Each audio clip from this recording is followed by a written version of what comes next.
Hey guys. So I'm just at work. I'm actually on my lunch right now. And I was going to the Amherst buffet, get some nice, good vegetables to eat because the Chinese make vegetables taste real good. And that's when I got a notification. I saw that it was a YouTube notification, and I thought to myself, here we go. Because it was a video, it was a comment on my last video. Now, this person really likes to talk, apparently, because the comment can be summed up in 2 short questions, but it's essentially, it goes on forever. Reminder, freedom of speech does not mean just keep talking. So essentially, the comment on my last video poses a hypothetical that I wonder if they watched the debate I linked in the description, because they say the exact same thing as that guy. Pretty much, it's if someone's going to die, you have to give them an organ. Can you force someone to give somebody else an organ, or else they're going to die? Now, I would actually go on to argue, because they asked this again about, like, what if it's not some random stranger? What if it's your son? I would actually argue that, well, no, you don't have to give your organ to an actual stranger. But we're not talking about a stranger here in the instance of abortion. We're talking about your child. And parents, shocker coming, do have the responsibility to take care of their child. Actually, Dave Chappelle made a really great argument about this. If abortion is a woman's right, and only they have the right to choose, then men should not be forced to pay for the child.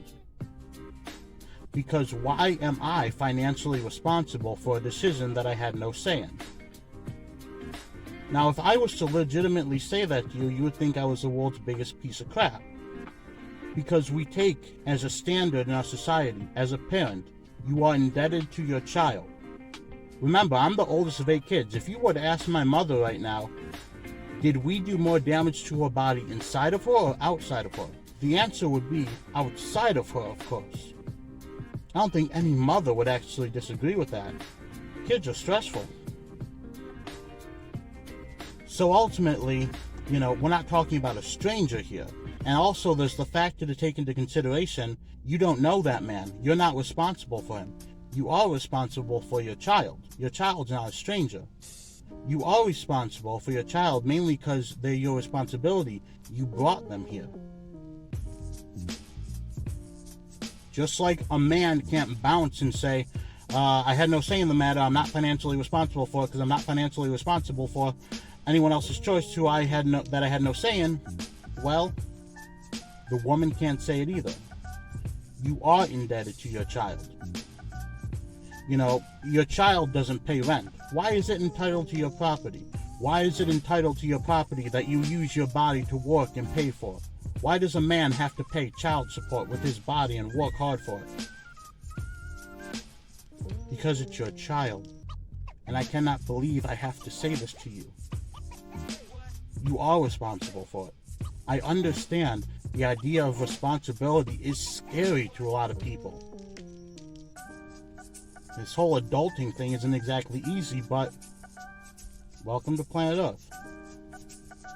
We hold that a parent is responsible for the child. There was actually another question proposed, like, well, what if the child's 30? I'd actually go on to say that this isn't even just a mother thing, this is an anybody thing. If your child's 30 and they're going to die unless you give them an organ, now, it would depend, like, they can't take your heart. I mean, because then I would kill you as a result. If you would be willing to give your heart for your child, it's great, that's amazing. You're a real standout parent. I mean, I don't have kids, but my younger siblings, if any of them needed a kidney or they were going to die and I sat there and I'm like, no, not going to do it. Kiss my rear, Aries, Angelina, Serafina, and the other ones. I'm not giving it to you. You're a piece of crap, and I think, actually, I would argue, yes, there should be some ramification for that. Because I believe morally we have a duty to look out for each other. Could you imagine if I just let one of my siblings die and not give them an organ that I could have given him? Gonna make the family reunion pretty awkward. However, then at the very end of the comment, the incredibly unnecessarily long comment, they asked the question, at what point in time does a woman lose the right over her body at the impact of others? I got bad news for you. That right you're talking about, it doesn't actually exist. Now, there was another debate I was actually watching, I was listening to it on my drive to work, and this is an interesting debate because the pro-abortion person is actually really good and smart. I think they're misguided, but they come right out of the gates. I'm going to link it in the description below. Listen to the opening statement of the pro-abortion person, the woman who's going to talk first. Because the Supreme Court, she's going to explain this more, better than I can right now. I'm on a time limit here. But the Supreme Court has already basically said, this right to bodily autonomy doesn't quite exist. It's an idea you like to think you have. And I gave some examples for why it doesn't exist in the first video I made. If someone wants to do drugs, if someone wants to commit suicide, someone wants to assault somebody, the court can't say you have the right to bodily autonomy simply because it would violate the law. The court takes away your bodily autonomy at certain times.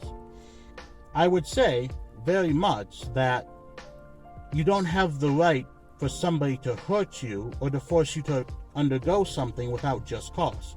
For example, I can't say you're infringing on my right to movement and my right to do what I want in my body because you're putting me in jail for assaulting somebody. That's not how that works.